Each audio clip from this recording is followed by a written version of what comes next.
Praise lord. బాగున్నారా? ఈ ఉదయము మరలా మిమ్మల్ని కలుసుకుంటానికి కృప చూపిన దేవునికి నిండు వందనాలు తెలియజేస్తూ ఉన్నాను. కీర్తనలు 27వ అధ్యాయము 1వ వచనంలో ఈ మాట రాయబడి ఉంది.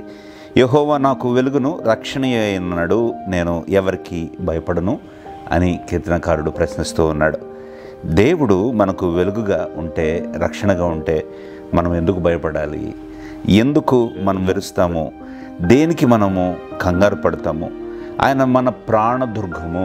అంటే ప్రాణదుర్గం అంటే ప్రాణాన్ని కాపాడేది, ప్రాణంను కాపాడేవాడు దేవుడు.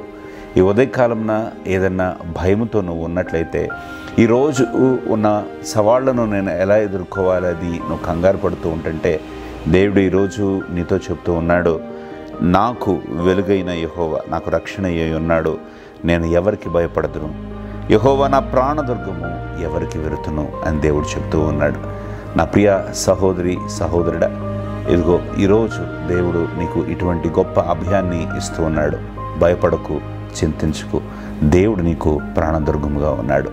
ప్రార్థన చేసుకుందాం. పరిశుద్ధుడా, నీకు వందనాలు. నీ బిడ్డలను జ్ఞాపకం చేసుకొని ఈరోజు వాళ్ళ ప్రతి భయముల్లో దేవా మీరు జయం దయచేసి, దేవా తండ్రి వాళ్ళ పనుల్లో గొప్ప సఫలత దయచేసి కృప చూపించమని యేసు నామమున అడిగి ప్రార్థిస్తున్నాం తండ్రి. ఆమేన్.